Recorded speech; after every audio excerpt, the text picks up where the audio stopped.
លោក Remy Camos ជាជនជាតិបារាំងធ្លាប់បានមកធ្វើទស្សនកិច្ចនៅបណ្ដាប្រទេសក្នុងតំបន់អាស៊ីជាញឹកញាប់លោកមានការស្លុតចិត្តជាខ្លាំងនៅពេលដែលបានឃើញបរិយាកាសតាមដងទន្លេមេគង្គញោមញីដោយភាពកក្រិចសម្រាមស្អុយរលួយជាច្រើនត្រូវបានគេដាក់គោចោលឲ្យហូរចូលទៅក្នុងទឹកទន្លេបង្កជាមេរោគយ៉ាងក្រាស់ក្រែលនាំឲ្យប៉ះពាល់ធ្ងន់ធ្ងរដល់សុខភាពអ្នកប្រើប្រាស់ទឹកដោយមានទឹកចិត្តចង់ជួយសង្គ្រោះបរិស្ថានតាមដងទន្លេនិងថែរក្សាទឹកទន្លេឲ្យបរិសុទ្ធមិនប៉ះពាល់ដល់សុខភាពអ្នកប្រើប្រាស់នោះលោក Remy Camos បានសម្រេចចិត្តបង្កើតមូលនិធិមួយមានឈ្មោះថា Expedition Terra in Canoe ដើម្បីបំផុសប្រជាជនដែលរស់នៅតាមដងទន្លេមេគង្គជាង7លាននាក់ឲ្យរួមគ្នាថែរក្សាបរិស្ថានតាមដងទន្លេឲ្យក្លាយជាអាងស្តុកទឹកស្អាតដែលធានាដល់ការប្រើប្រាស់តាមរយៈមូលនិធិនេះលោកបានចាប់ផ្ដើមហែលទឹកតែម្នាក់ឯងជាមួយនឹងទូកតូចគ្មានម៉ាស៊ីនរបស់លោកតាំងពីថ្ងៃទី8ខែតុលាឆ្នាំ2013មកដោយចេញពីព្រំដែនភាគខាងជើងរបស់ប្រទេសចិនហើយហែលតាមដងទន្លេមេគង្គឆ្លងកាត់ប្រទេសចិនឡាវកម្ពុជានិងវៀតណាមនិងទៅបញ្ចប់នៅសមុទ្រចិនខាងត្បូងវិញដែលមានប្រវែងប្រមាណ 4000 គីឡូម៉ែត្រនៅពេលជួបសម្ភាសជាមួយទូរទស្សន៍អាស៊ីអាគ្នេយ៍លោក Remy Camos បានប្រាប់ថា Doing riverboarding on the Mekong River. I start my journey on the 8th of October in China ហើយក៏មិនធ្លាប់ហែលលើចម្ងាយផ្លូវដ៏វែងឆ្ងាយបែបនេះដែររឿងអាក្រក់ជាច្រើនដែលខ្ញុំបានជួបក្នុងបេសកកម្មនេះគឺពេលដែលខ្ញុំចាប់ផ្ដើមហែលដំបូងប្រជាជនចិនបានចាត់ទុកខ្ញុំជាមនុស្សដែលមានសតិមិនគ្រប់គ្រាន់ហើយបញ្ហាដូចគ្នានេះដែរពេលដែលខ្ញុំមកដល់ប្រទេសឡាវត្រូវបានរដ្ឋាភិបាលរបស់គេដកហូតសម្ភារៈហែលនិងឃាត់ខ្លួនខ្ញុំមិនឲ្យធ្វើសកម្មភាពនេះអស់មួយខែថែមទៀត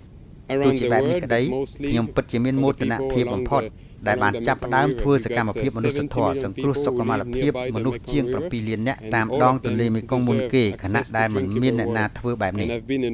ខ្ញុំជាជនជាតិបារាំងខ្ញុំមិនមែនជនជាតិអាស៊ីទេហើយខ្ញុំក៏មិនបានប្រើប្រាស់ទឹកទន្លេមេគង្គដែរប៉ុន្តែខ្ញុំពិតជាមានការព្រួយបារម្ភខ្លាំងណាស់ចំពោះភាពកក្រិចនៃបរិស្ថានតាមដងទន្លេនិងភាពក្រខ្វក់នៃទឹកទន្លេមេគង្គដែលនឹងធ្វើឲ្យប៉ះពាល់ធ្ងន់ធ្ងរដល់សុខភាពមនុស្សខ្ញុំមិនដឹងថាតើត្រូវធ្វើយ៉ាងណាដើម្បីឲ្យប្រជាជនដែលរស់នៅតាមដងទន្លេមេគង្គអាចជៀសផុតពីការប្រើប្រាស់ទឹកដែលមិនស្អាតនៅក្នុងទន្លេនាពេលបច្ចុប្បន្ននេះបានទេព្រោះយើងបានធ្វើកសលវិច័យទៅលើទឹកដែលហូរចូលដល់ប្រទេសចិនឃើញថាមានកម្រិតក្រខ្វក់ខ្លាំងរហូតដល់មិនអាចប្រើប្រាស់បានទេចំពោះទឹកទន្លេនៅប្រទេសវៀតណាមនិងកម្ពុជាភាពក្រខ្វក់នៅមានកម្រិតទាបជាងបណ្ដាប្រទេសដទៃ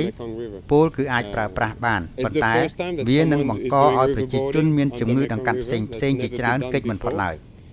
រឿងដ៏គួរឲ្យស្រឡាំងកាំងមួយទៀតនោះគឺនៅពេលដែលខ្ញុំមកដល់ប្រទេសឡាវខ្ញុំបានឃើញគេទប់ទន្លេមេគង្គធ្វើវារីអគ្គិសនីមានឈ្មោះថាដនសហុងដែលវានឹងបង្កវិនាសកម្មយ៉ាងធ្ងន់ធ្ងរដល់តំបន់ភាគខាងក្រោមពិសេសគឺខេត្តស្ទឹងត្រែងខេត្តក្រចេះនៅប្រទេសកម្ពុជាពោលគឺវានឹងធ្វើឲ្យទឹកទន្លេល្អក់ជាងមុនប្រខ្វក់កាន់តែខ្លាំងខូចគុណភាពទឹកសម្រាប់ស្រោចស្រពផលដំណាំកសិកម្មបំផ្លាញជម្រកត្រីនិងជម្រកសត្វផ្សោតដែលជាសត្វទឹកសាបដ៏កម្រក្នុងពិភពលោកថែមទៀតខ្ញុំគិតថាមិនមែនមានតែខ្ញុំទេដែលមានការស្លុតចិត្តចំពោះរឿងនេះគឺពិតជាមានបណ្ដាអង្គការសមាគមនិងមនុស្សជាច្រើនទៀតដែលព្រួយបារម្ភលើបញ្ហានេះជាក់ស្ដែងថ្មីនេះខ្ញុំបានដឹងថាមានក្រុមសកម្មជនដែលស្រឡាញ់នឹងការពារបរិស្ថានជាង100នាក់បានបើកកិច្ចប្រជុំជាបន្ទាន់មួយដើម្បីជំទាស់ទៅនឹងគម្រោងសាងសង់ទំនប់វារីអគ្គិសនីរបស់ឡាវមួយនេះ But in Laos, Cambodia and Vietnam the quality is less and less សូមបញ្ជាក់ថាបេសកកម្មរបស់លោក Remy Camos ដែលបានចាប់ផ្ដើមពីតំបន់ទីបេប្រទេសចិនតាំងពីខែតុលាឆ្នាំ2013មកនោះអាចនឹងបញ្ចប់នៅពាក់កណ្ដាលខែមេសាឆ្នាំនេះនៅពេលដែលលោកហែលដល់សមុទ្រចិនខាងត្បូងវិញហើយលោកសង្ឃឹមថាថ្ងៃណាមួយនឹងមានក្រុមហ៊ុនធំរបស់បារាំងក៏ដូចជាក្រុមហ៊ុនផ្សេងទៀតលើពិភពលោករួមជាមួយសប្បុរសជននានានឹងជួយឧបត្ថម្ភដើម្បីចូលរួមកែច្នៃទឹកទន្លេមេគង្គឲ្យคล้ายទៅជាទឹកបរិសុទ្ធស្អាតឡើងវិញតាមគំនិតតែមួយគត់ដែលលោកបានសម្រេចចិត្តហែលទឹកជាលើកទី1គ្មានអ្នកណាធ្វើដូចពីមុនមកលោកគិតថាវានឹងអាចសម្រេចបានក្នុងពេលដ៏ឆាប់ខាងមុខនេះ